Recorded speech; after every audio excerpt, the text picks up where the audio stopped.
Halo, jumpa lagi di pembelajaran geografi. Kali ini kita akan membahas materi tentang interpretasi citra. Apa itu interpretasi citra? Interpretasi citra adalah kegiatan mengkaji dan menganalisis citra dengan tujuan untuk mengidentifikasi objek dan melihat peranan dan fungsi dari objek tersebut.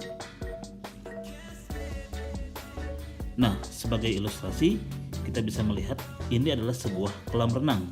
Dilihat dari ciri-cirinya yang berbentuk kotak dan air yang berwarna biru. Kira-kira kurang lebih seperti itu kegiatan interpretasi citra. Nah, langkah-langkah dalam interpretasi citra adalah sebagai berikut.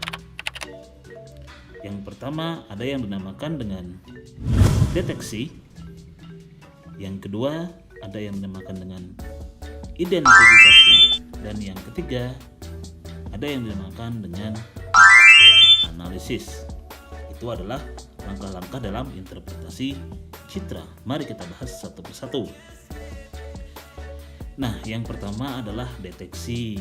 Apa itu deteksi? Deteksi adalah pengamatan terhadap objek dengan tujuan untuk mengenali tiap objek yang terdapat pada citra. Jadi, fungsi dari deteksi adalah untuk melihat dan mengamati apa saja objek-objek yang terdapat pada citra. Nah, setelah kita mengenali objek-objek apa saja pada citra, kita lakukan langkah selanjutnya. Langkah selanjutnya adalah identifikasi. Identifikasi adalah pengelompokan dan pengenalan objek yang terdapat pada citra. Atau identifikasi adalah upaya memberikan ciri pada objek yang terdapat pada citra. Jadi setelah kita kenali objek-objek yang terdapat pada citra, kita berikan tanda supaya kita bisa menerjemahkan objek-objek pada citra tersebut. Nah, bisa kita lihat pada gambar, di situ ditandai objek-objek apa saja yang terdapat pada citra. Ada objek nomor 1, objek nomor 2, dan objek nomor 3, objek nomor 4, dan objek nomor 5, serta objek nomor 6.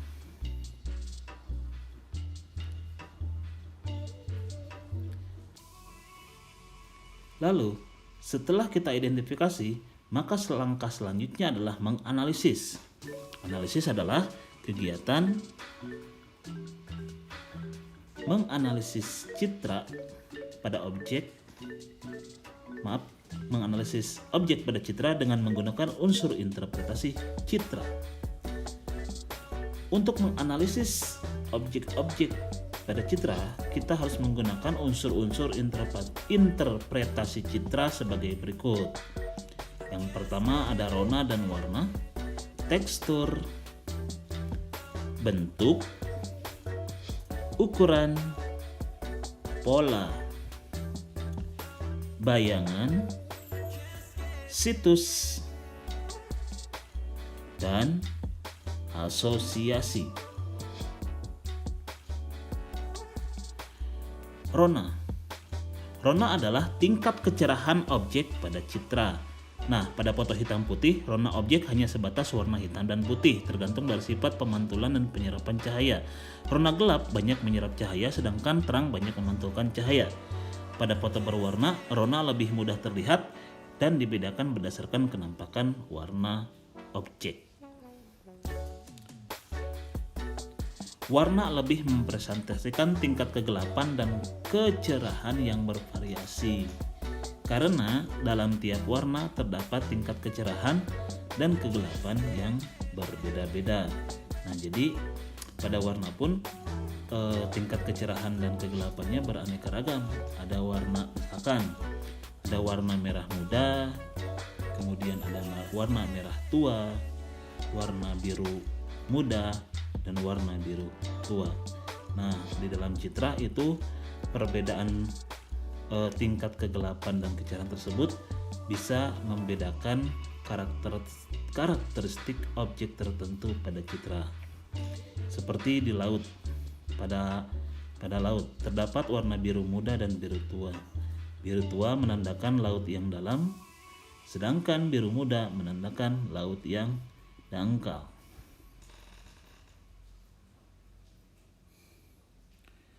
Unsur interpretasi citra berikutnya adalah bentuk. Nah, apa itu bentuk? Bentuk adalah konfigurasi atau kerangka objek, baik bentuk umum ataupun bentuk rinci untuk mempermudah pengenalan data. Nah, seperti kita lihat pada gambar di bawah, jadi kita bisa mengenali objek berdasarkan bentuknya. Nah, jalan bisa dikenali dari bentuknya yang panjang,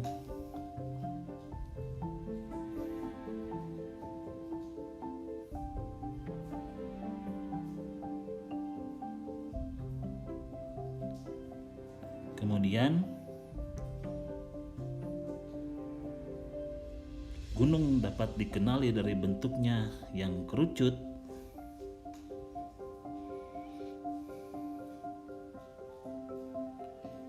serta sungai bisa dikenali dari bentuknya yang berkelok-kelok. Ya, jadi inilah contoh bagaimana cara kita menerjemahkan suatu objek pada citra berdasarkan bentuknya.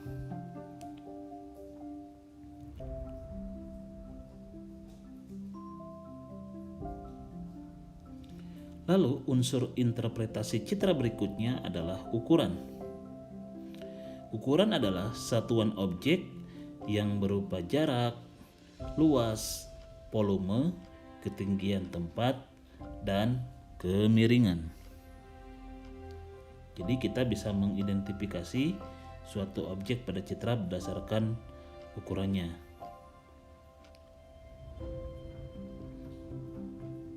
Nah, contohnya adalah sebagai berikut. Ukuran pemukiman penduduk biasanya lebih kecil dari perkantoran, sedangkan ukuran lapangan sepak bola biasanya lebih besar daripada ukuran lapangan badminton.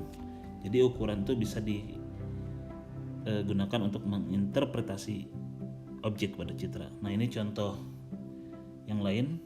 Tanda panah yang besar itu menunjukkan pemukiman yang ukurannya besar, sedangkan tanda panah yang kecil menunjukkan pemukiman yang ukurannya lebih kecil. Nah, kemudian unsur interpretasi berikutnya adalah pola. Pola adalah kecenderungan bentuk suatu objek. Pola atau susunan keruangan merupakan ciri bagi beberapa objek alamiah. Contoh, pola aliran sungai, pola jaringan jalan, pola pemukiman, dan lain-lain. Nah, contoh dari pola ini adalah sebagai berikut. Ada pola aliran sungai,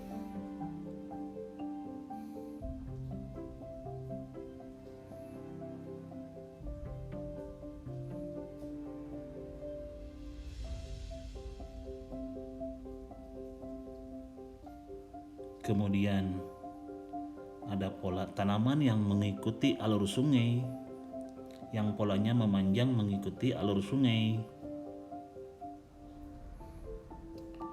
Dan contoh lainnya adalah ada pola pemukiman penduduk yang memanjang mengikuti arah jalan. Oke. Nah, itu adalah unsur interpretasi citra yang mencakup pola. Berikutnya adalah tekstur. Tekstur adalah frekuensi perubahan rona pada citra. Tekstur dibedakan menjadi 3. Yang pertama ada halus seperti rumput, kemudian ada tekstur yang sedang seperti semak belukar, dan tekstur yang kasar seperti pepohonan.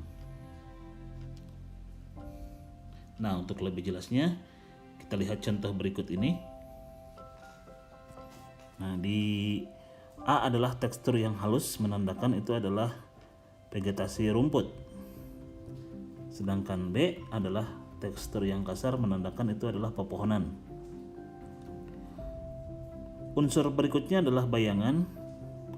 Bayangan biasanya dihasilkan dari arah datang sinar matahari terhadap objek atau perbedaan ketinggian suatu objek pada citra dan foto udara. Nah, contohnya bisa kita lihat pada gambar di bawahnya.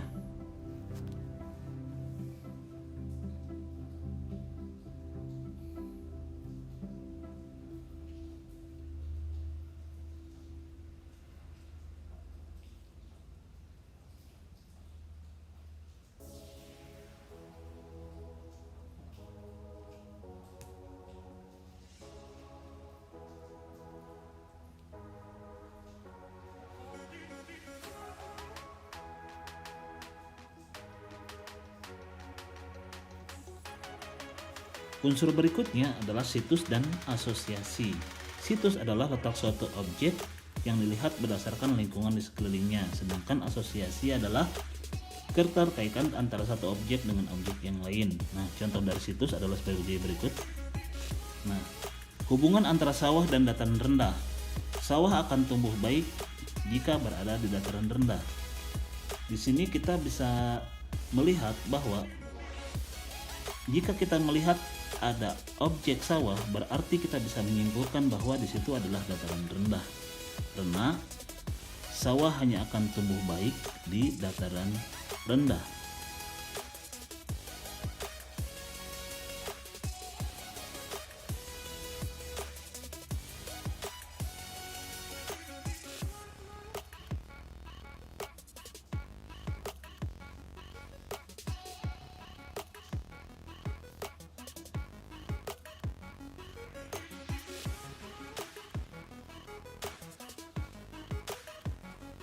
Nah, berikutnya adalah contoh asosiasi.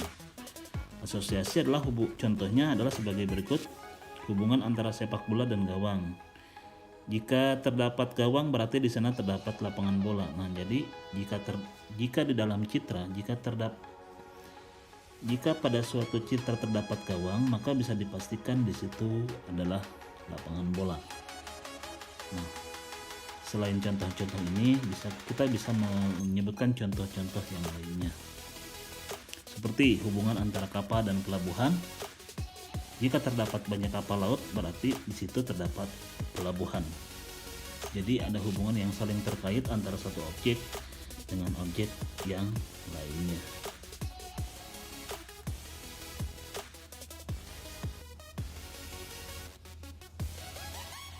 Oke, terima kasih atas perhatian dan silahkan subscribe, share, dan like. Sampai jumpa.